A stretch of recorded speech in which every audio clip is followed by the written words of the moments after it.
Hey guys, this is Dave with Xduoo, and we are going to be doing something a little different today. We're going to be taking a look at two different things. This, which is the Xduoo Ta-26S vacuum tube amplifier, and then also this is the PS Vane Horizon CV181-AT vacuum tube. And I'm not going to be so much reviewing this vacuum tube as much as I am just kind of sharing my experience with it, because if I'm being completely honest, I don't really know if I have enough experience with vacuum tubes to be able to thoroughly and really properly assess it. All that said, I do trust my ears, and I also trust my 25 years of audio experience to at least determine whether or not the Ta-26S and the CV181-AT can provide good sonic performance. Now, I should clarify, I do have some experience with tubes in both home audio and desktop or portable audio, but I've never really seriously pursued it like I'm wanting to now. And we all kind of have to start somewhere, right? So think of this more as you just joining me, I guess, on this new venture, and me just kind of sharing my experience with you. We have a lot to talk about, so let's get started.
Okay, so again, this is the PS Vane Horizon CV181-AT vacuum tube, and it's I guess as far as the type, it's a 6S-in-7, and you can usually pick a pair of these up for around $110. And then I've also been kind of interchanging these two tubes with this amplifier here, the Xduoo Ta-26S headphone amp, which I also recently picked up, and the amp is priced at around $320. And look, I know this is by no means a high-end setup. All of that money has been getting spent on my main solid state desktop reference gear and then also my home audio system, but I do feel like this is still a very good starting point. And while this combination may not necessarily be able to compete with my solid state reference amps, when I plugged my HD800S and my LCD3 into this very heavy, very solid little amplifier, it did really surprise me and not only met my expectations, but actually exceeded them. And of course, I will talk more about that in the sound segment, but let's go ahead and go over the specifications and design of the Ta-26S first. So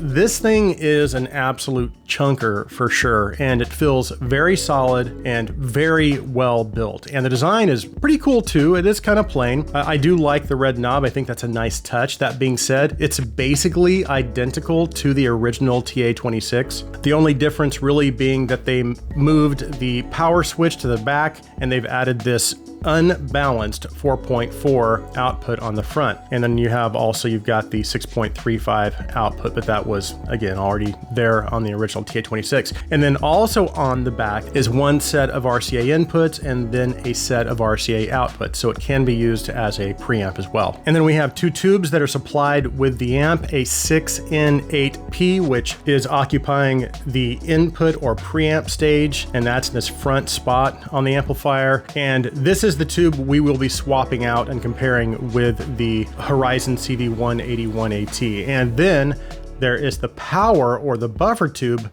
which is a 6N5P, and that's the second larger tube in the back here. Now, as for power output, this is gonna give you about 500 milliwatts with a 600 ohm load. And that power output is the same out of both of these outputs. And since this is an OTL amplifier, you are probably gonna want to avoid pairing it with low impedance headphones. For example, my 109 Pros or my Aria Stealths. And of course, you also might wanna avoid pairing it with IEMs as well. So it's going to perform best when paired with headphones ranging from 60 ohms up to about 600 ohms. And I tested this with my LCD3, that's the 2022 version, which is a 110 ohm set. And then also with the HD800S, which is a 300 ohm set. And then also the SV023, which is also a 300 ohm set. And then a pair of FT3s, which that is the 350 ohm set. And all of those seem to work pretty well with this amplifier. Now, if you're curious about what could happen if you did ever try to pair this with low impedance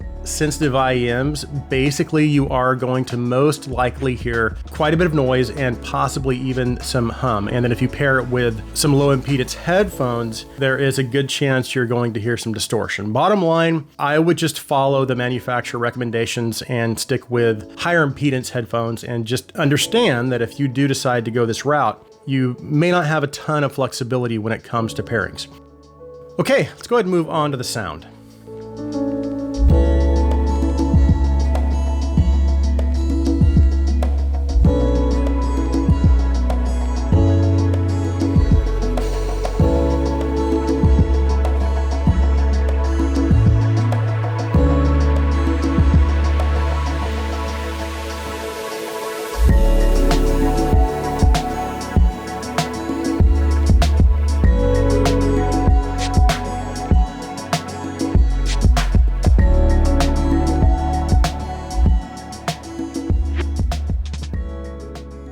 Okay, so first we'll talk a little bit about the Ta-26S with the included tubes, and then we'll talk about some of the differences I heard after swapping the stock tubes out with the CV181-AT. So I have to say, I was a little bit surprised during my initial sit down with the Ta-26S using my HD800S headphones, because my expectation was to hear that stereotypical warm tubey sound, but instead I was greeted with more of a linear or neutral type of tonality. It still did have some of those tube-like characteristics, but not as warm sounding as I expected. So that did throw me off just a little bit. Now I should clarify that when I compared it directly with some of my other solid state amps like the K19, my M15S DAP, those tube qualities were a little more apparent. They were a little more obvious, but in isolation, it wasn't as noticeable. But when I think back to some of my experiences with other tube amps, most of them seemed to portray those tubey characteristics almost immediately, even in isolation. Whereas, again, my initial sit down with this, while it was clearly still a tube amplifier type of presentation and not a solid state amp type of presentation, because it did still have some warmth and richness, enough to give me that tube experience, but it also had just a little more upper mid-range and treble energy than you might typically expect from a tube amplifier. And then along with that extra upper mid and treble energy came a little more detail and clarity. But I think for me, it was the mid bass and lower mid-range where I noticed its tonality being, again, maybe a little more linear than I expected. That said, I could still enjoy and appreciate the small amount of richness and warmth that was present in some of the vocals and instruments. Now, as far as its bass reproduction, the bass was also a little bit tighter and just a little more controlled as well. So some of the bass traits that you might expect to hear in a tube amplifier, they were present, but then there were also some things that I just did not expect to hear. But let me try and summarize this section of the video by saying this. For this being more of a budget or entry level tube headphone amplifier, while it was maybe a little different than I expected, I still feel like it gave me what I wanted, plus maybe even a little more, because it did give me some of those tube-like characteristics, but it also gave me a surprising amount of clarity and detail in the upper mid-range and the treble, which was kind of a pleasant surprise, again, considering its price. And I know I haven't really mentioned the soundstage and imaging yet, but I'm gonna hold off on that for now because I want to talk about my experience with the Ta-26S after I swapped the tubes out, and then we'll circle back to that. Okay, so I swapped this stock 6N8P tube, which again, this is the tube occupying the preamp stage here in the front. And I swapped this out for this, the Horizon CV181-AT. And I'm not sure who made the stock tubes or what brand they are because that information is not disclosed on the specification sheet or in any of the marketing material that I saw, but they did seem to do the job. And again, I was pretty satisfied with my overall experience with these. And I spent about 2 weeks and lots of hours going back and forth between these two tubes and just listening to different tracks, mostly using my HD800S and also my LCD3s. But by far, my favorite pairing was with my HD800S. And I thought my Sivga SV023 sounded great too. But again, nothing can really match the soundstage and imaging of the HD800S, at least nothing else I own. And that's even with my solid state amps. But when I paired the HD800S with the Ta-26S, they really opened up even more. And then after spending some time with the Horizon CV181-AT, they opened up even more. And again, the stock tubes were great, but I do feel like the CV181-AT did give me a slightly more open presentation. And that increase in performance with the CV181-AT did not stop at the soundstage. I also noticed a little more of a focused imaging, increased detail, and just a little bit of an improvement in general resolvability. Now, one thing that I was a little surprised by, and I don't know that I would use the word disappointed, but it was certainly not something I expected. And that was that with, again, both tubes, I wasn't really getting as much of that full tube experience as I expected. Both tubes seemed to offer a little more of a linear or neutral presentation, which was not necessarily a bad thing, it just wasn't what I expected. Now, I probably should reiterate, there was enough of a difference between the Ta-26S with the CV181-AT tubes compared with my other solid state amps to feel like I was still getting enough of a tube experience, and certainly enough for me to get a ton of enjoyment out of all of my listening sessions. Again, especially with the HD800S, but to kind of wrap up my whole experience with the CV181-AT tubes, I really did feel like while it was quite similar in its tonality to the stock 6N8P tube, I also felt like it elevated my listening experience in terms of some of the technical aspects, especially again with the HD800S. And while I wouldn't necessarily say the differences were huge, they were certainly there, and they were certainly enough for me to consider the CV181-AT an upgrade over the stock tube. And then to kind of summarize my experience with the Ta-26S, for this being a $320 amplifier, while again, I was maybe a little thrown off by its more neutral presentation, that was not a deal breaker at all. It really wasn't even an issue for me at all, because in almost every other regard, it either met or exceeded my expectations. And I have to say, after I had put some hours on these tubes and just kept letting my track cycle through, there were moments I was actually a little shocked at how open the soundstage was and how focused the imaging was. And even the forward depth and layering, it was also impressive. Again, better than I expected. Bottom line though, for me, is for $320,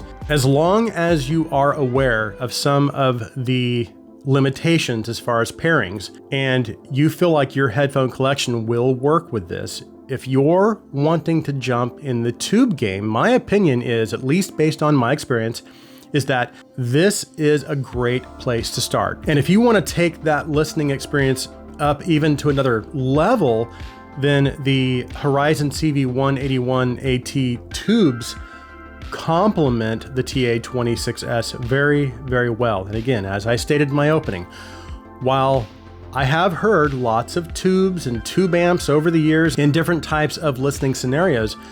Until now, generally I've spent the bulk of my money on solid state stuff because they sound really great. But throughout the years, when I did spend time listening to good tube amps, especially on a great pair of headphones or speakers, I would always walk away from that experience feeling like I had made a completely different kind of connection with some of the same songs I had heard 1,000 times before. So I guess I'm saying all that to say this. One of the many things I love and my wife hates about this hobby is that there are so many rabbit holes you can go down and so many different ways to connect with and experience music.